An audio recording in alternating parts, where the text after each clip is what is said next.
Hello, everybody. Welcome to Market Moves. I'm Jason, the Wizard of Ops. With me, as always, is Jay, Dark Matter. Jay, how you doing? How was your weekend? I'm doing great, Wiz. Can't complain. It was we were in a tornado watch that turned into a flood watch yesterday, but I think we escaped both of them, right? I don't know what everybody else was watching. I didn't see anything. But anyway, I That mean, that it got the rainy. My kids They were did. my kids were playing outside in the rain. It was yeah. Anyway. I was making a target run at that time and I got caught in the middle of it. I was like, oh my God, where's this rain coming from? Should have known I had an app for that, right? Right. All right, Jay.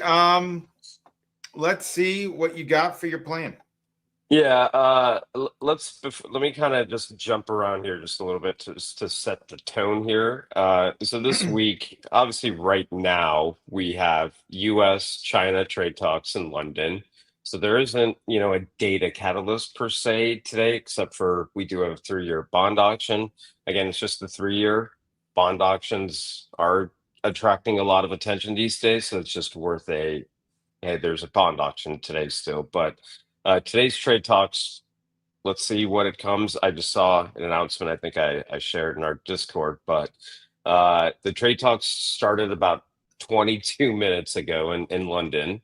They're expecting it to go through the evening. So anyone who thinks like, hey, in an They, hour they or 20 didn't minutes have a before deal the yet. market, It's 22 minutes. You can't come up with a deal in 22 minutes.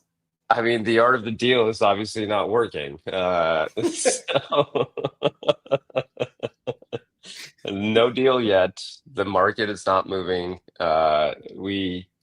Yes, let's keep going. So, bond auction later, 1 o'clock today, too. I think this week, though, why I'm just spending a little bit more time here outside of today, unless you get some sort of news on China and US trade talks, even tomorrow, right? I think we're going to get pinned here because we've got kind of what I call the triple whammy on Wednesday. CPI comes out in the morning, you got the interest rate decision, and Powell speaks, shortly after that. So Mhm. to me, I think if we're going to have a breakout of some levels we'll go through here in a minute, I think it's going to come Wednesday. So I think we're going to get contained within a couple of levels here we'll talk about, but breakouts are going to come Wednesday's my thought process there. And obviously Friday, we've got consumer sentiment, inflation expectations. We have PPI Thursday, and guess what? Two more bond auctions round out the week here on Tuesday and Thursday. Your thoughts? I mean, it seemed like last FOMC decision, we didn't see much. I think the market has gotten wise to it.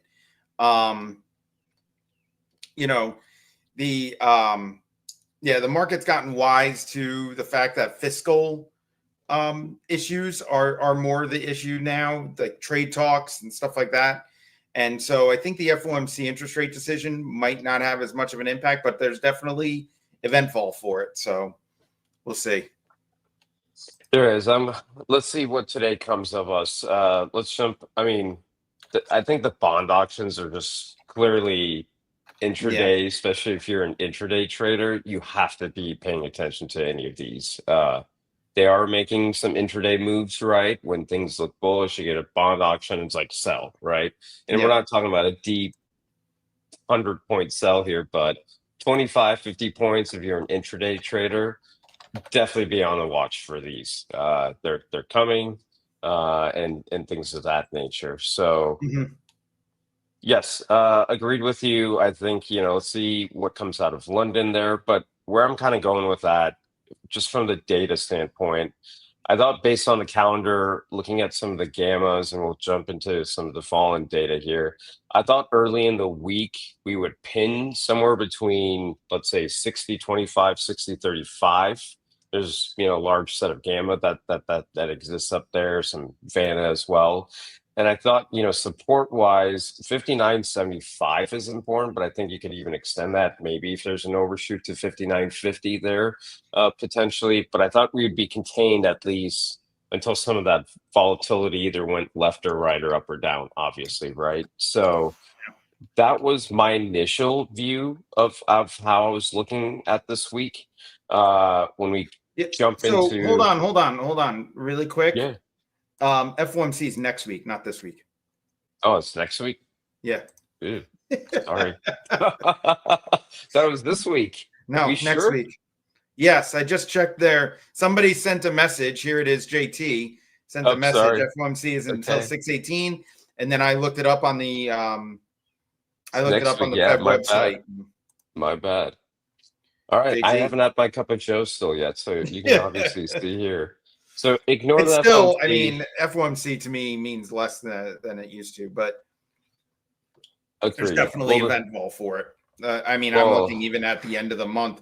The FOMC plus OPEX plus Juneteenth, which you got to remember next week. That's the big week. ooh, Next week, in my view. that's that middle of the week where we Thursday is market still open No, Thursday or market's closed for aha, Juneteenth. aha. That'll be an interesting one.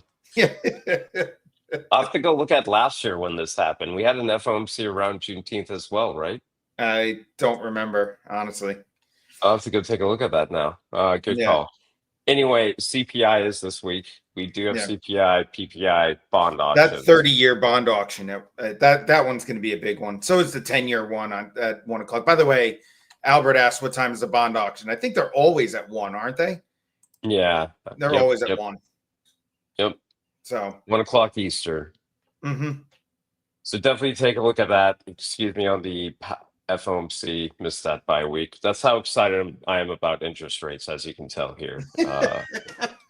You look excited about interest rates. Yeah. Well, I care about our debt that we own in this country, right? So let's go into Volland here. I know I was having some problems earlier, but I think we're good now. So great. Let me log in. Mhm.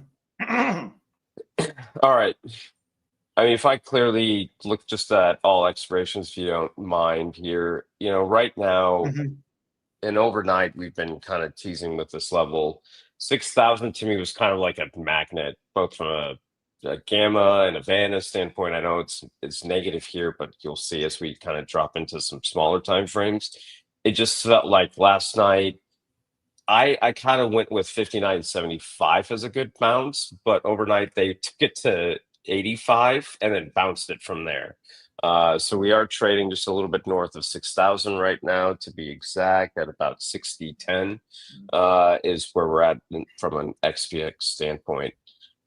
All eyes for me on this week was to get to 60.50. I thought that this was, with volatility crushing. I think the VIX, if I just quickly take a look here, I believe the VIX is just south of 18. I think 18.30 is like a key level on the VIX, and as long as we're going below that level, we're going to go chase these big green, positive Vannas. So 60.50 to me was a target here above 6,000. You do have some resistance here at like 25.60, 25.35 Mhm. that we've been talking about. There's a little bit of Vanna. There's also a little bit of delta in this region here. So I would expect some resistance, maybe some retracement out of this level before it pushes back up to 60.50. But that's your resistance when I'm kind of looking at intraday here as well. Thoughts? Yeah, I think I mean, really there's a lot of call selling. I can't even see the expiration of what that is. Oh, it's just this week. This week. Yeah. Let me go back Yeah, for I you. think next week is the big one because I think there's a lot of put support next week. Um, Right here. yeah, there's a lot of put support next week, and that's the big one. Um, I think we can get up to that range, that 60-50 range, especially if news hits. But yeah, I think that it's really a lot of downside protection. But then I think once we get close to expiration for June, I think then we start getting a little dicey here. But Yeah, I kind of noticed that too. If we mhm, bounce, if you don't mind, I want to just look at that thought process of yours here. mhm, So last one, that was June OPEX that we were looking at. That's next week. Here's July's OPEX, and you kind of nailed it. You have all of this negative Vanna kind of above spot here, right? And if you look at to the downside, I mean, you 58.50, 57.75 looks supportive there, but you're looking at the big green bar here, 57.50, right? So Mhm. again, just for our viewers, let me just bounce back. You just look Yeah, at it's the almost like difference there. the Go ahead. no, it's almost as if like dealers are holding calendars. That's kind of how you have to look at it. Yeah, I was just yeah. I mean, you kind of if I did one of these here with your widgets, right? uh no, and if you look at even this week, I think same thing. We essentially this is the zone we held overnight. I was hoping to get a test of this. I had some limit orders setting there, but they didn't get triggered, unfortunately. So I didn't catch close to a bottom as I wanted. But uh, this is the trigger here, and up you go. And we're kind of like trading in this zone now. So this is where I kind of expected the pin to occur until we got some news or a catalyst to push us out of it, essentially. Yeah, 6,000 does have a lot of stuff there, but I do think that we will advance a bit. Um, I think like 60, 25, 60, 50. I think you're right on that. Yeah, and I think even looking at Gamma, very similar Hmm. story here, right? Like, you know, Well, say that's the big thing 50. right there is that 6,000 gamma, and it's Yeah. negative gamma, which means that these are mostly puts. Yep. I think anyway. I mean, I don't think there's a lot of bought calls for July, but not from customers, but not a lot in uh in June. So I think that might be puts. So it might Yeah. be, the thing is that it's good. There's going to be a weird tension, I think, because there's so much Vanna there that's going to be pushing us biased up, but there is also a lot of negative gamma, so it could get Yeah. volatile. I think OpEx is going to be interesting. Let's see any new positioning, but this positioning has been pretty steady. Like this OpEx, June OpEx has been, you've been kind of calling, 59, 59.50 there, and we're now Hmm. above it, right? So, yeah, I guess you and I talking about all-time highs a few weeks ago wasn't as crazy as we now are thinking about it or looking at it, right? Well, now it's not. Yeah, I mean, I still think it's going to be tough to get there, but it's Yeah, it's getting more and more possible. I mean, like it's it not more and is. more possible. Let me take that back. I think that we could get there. I don't think it's the highest probability outcome, but I think we could get there. Yeah. I mean, the data looks a lot better than it did a few weeks ago, that's for sure. When we Right. were Well, it's the on thing. the Everything. brinks of go ahead. I mean, we were almost breaking 4,900 a few weeks ago, right? Right. Yeah. Well, just a couple trade things, and everybody's happy again. Yeah, that's right. Um. Uh, Let me quickly, if you don't mind here, just kind of go through a few of the trade ideas for the week then. Mhm. Uh, so again, I would have loved to have taken the long overnight. We didn't get to 75, but we did hold 85. That hold triggered us back to 6,000. We get above, and we are above 6,000. This should target us to 60.25 then. So this whole 60.25, 60.35 zone, I'd just be wary if you're entering into anything new position wise. You might want to just let that area cool down, retrace, let it consolidate, and then you might see a push up from there. But to me, that's kind of intraday hold for the week. I'm kind of looking at 59.75 to me. I thought was the safest hold to here to go long. There is a potential if we slip, 59.50 is the next support level there. I don't want to know what occurs after that. Like the 59.50 to 5,900 region, it's just let's just avoid it and not talk about it this week, ideally. Well, Your thoughts? overall, I think if we go down, it'll be dips to buy on a short term, not on a long term, not past June expiration. But I'm talking like 1 week time frame, maybe. Um, Yes. on the swing time frame, though, we're going to go through a transition, and that's going to be, for the swing traders, that's going to be the tough part. Is if you're not in the market now, when do you get in for a reversal? And I think that's for the July OPEX, which is we haven't seen that in a while, since 2022. We haven't seen July OPEX or any OPEX look that way. So right, all that negative Vanna above spot that's kind of what we saw in 2022, when we kind of progressively went down, and we never over VIXed. We just kind of we saw customers were buying calls and selling puts. Here we got them buying calls and buying puts. So it's going to be pretty wild. I think we're going to see a lot of whipsaw. But overall, I think it will be, it'll probably, I mean, aggregate Vanna is negative, so it will probably slip down, and it'll be a tough sledding for a little while. Yeah, so there's a lot of like weird, there's like a lot of weirdness here for July. And so I think June, at least even approaching June OPEX, could even almost happen any day. Approaching June OPEX, I think that's when we'll start to see kind of a topping. 6,000 is a very strong. I know Derek's looking at OI, but we look at net OI.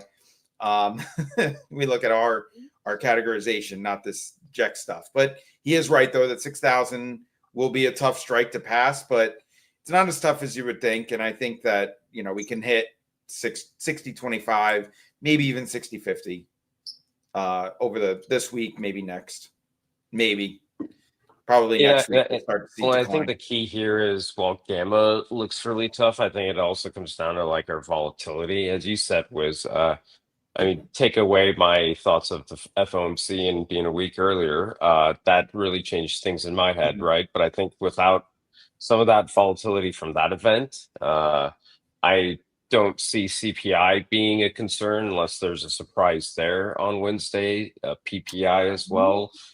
Consumer sentiment at least seems better than previous weeks, but I think like Friday, that's one to keep an eye on. But for me, that big one are those bond auctions.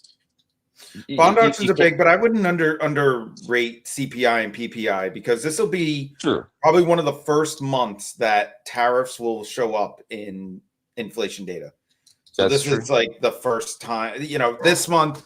I don't think it's going to be like all of the tariffs are going to show up this month, but I think a lot of them will. So I would be careful a little bit about discounting that. Next week is going to be crazy, though. So interest rate decision, that's for sure. Interest rate decision, a day off. We have that weird Juneteenth thing where Juneteenth is falling on a Thursday, so the monthly option expiration is on a Wednesday, which is coincidentally FOMC day. So it's so next week is going to be a little bit crazy, and I think bearish, but yeah, so that's what I got. Let's see. Let's we talked Derek a little bit about this one. I mean, we could be stuck here, and I think for this week, mean reversion is a good idea, Derek, but next week I think we'll be shaken from that quite a bit. I missed this one. Augustin wants to check out Merck, so you can bring up Merck. I mean, I don't know why Augustin thinks that Merck is a good stock, but we'll see what Volland has to say about it. All right, while he's doing that, William is just talking about 6,000 as a gravity zone. Don't think too much about it. There you go. I wouldn't think. I mean, I think that we will pop a little bit above it, but I don't think we're gonna it's going to be difficult to get to all-time highs. We could do it, and especially with all this trade news stuff.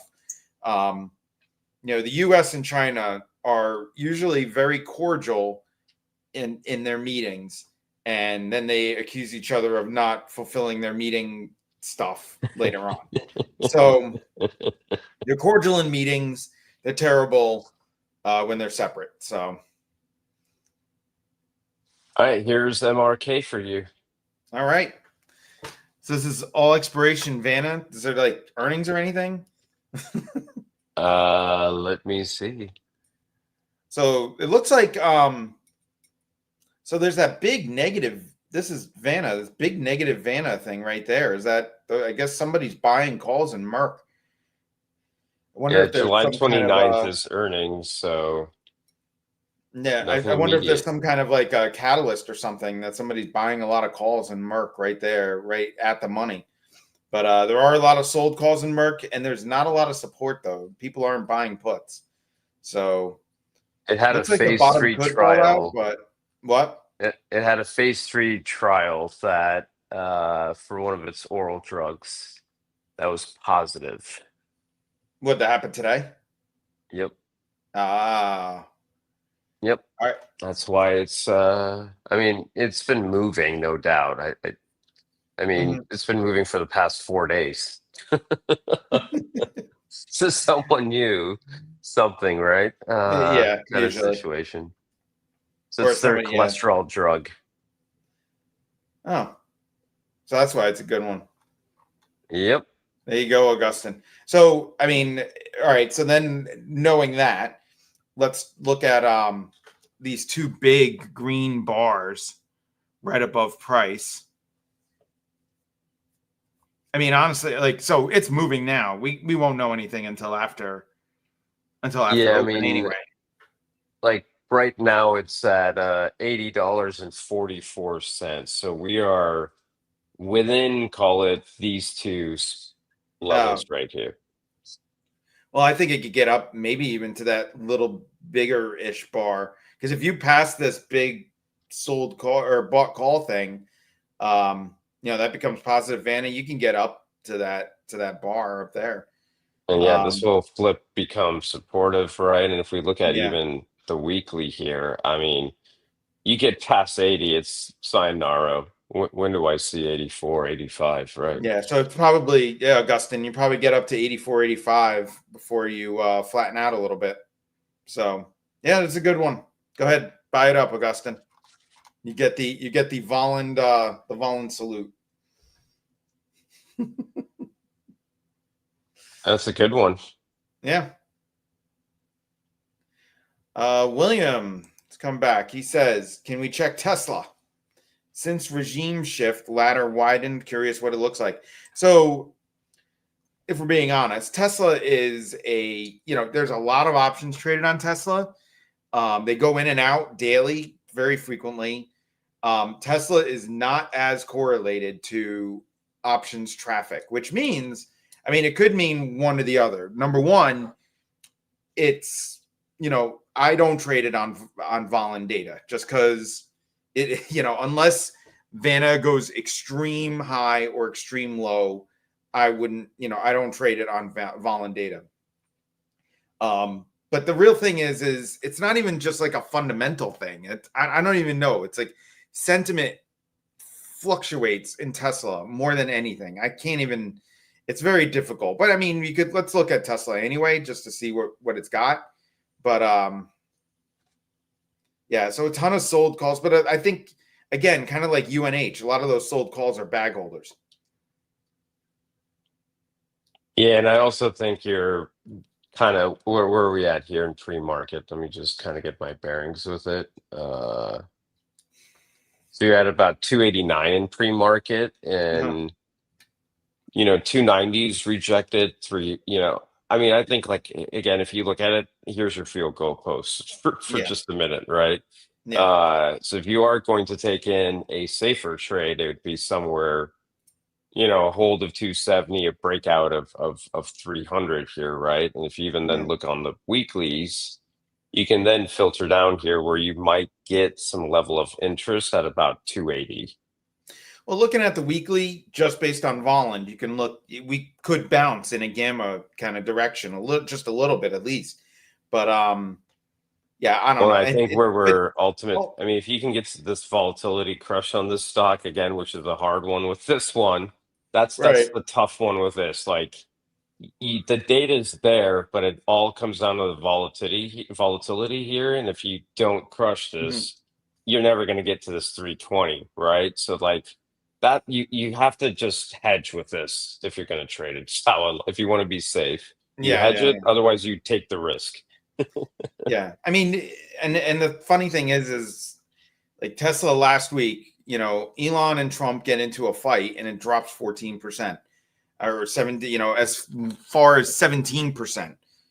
Yeah. Um, and Vanna doesn't even matter when something like that happens, and Elon is so mercurial to begin with, it's just any little thing that Tesla does or Elon does can really just it affects the stock more than Vanna does. But when you look at Vanna, kind of things, you could see, how far things can go. But yeah, I just stay away from Tesla myself. Well, if you look at its gamma, the gamma is interesting here. Like it's just Yeah, pure negative gamma, right? yeah. Well, it's all bought puts, but Yeah. Carolus is asking about the DAX, and we don't have DAX so far in Volland. We are going to be expanding markets, though. Soon. We will be expanding markets. That is that is on our list. So that and that includes foreign markets as well. So all Well, right. So we if you don't. don't mind, I want to just poke quickly for there for just a second. If you've noticed, like some of the international markets, whether DAX or I think I was looking at, I want to say it was Peru was another one. I was looking at a few emerging markets over the weekend.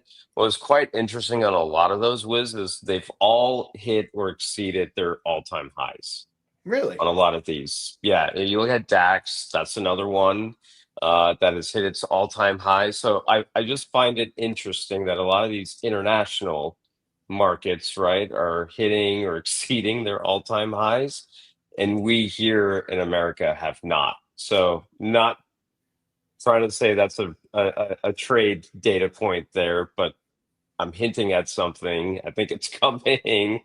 Mhm. You just have to be patient, maybe potentially, but like I see it in the international markets. Now, whether those markets are more valuable or less invested than the US markets, of course, that's a potential, right? But something to keep an eye on. Yeah, that's interesting because I guess foreign markets with our tariff issues, foreign markets I guess are taking more of a front seat. So They are. um, yeah, so I guess we will. There we go. We will close on this one. Coochie says, first time watching live. Appreciate Volland does with the educational information.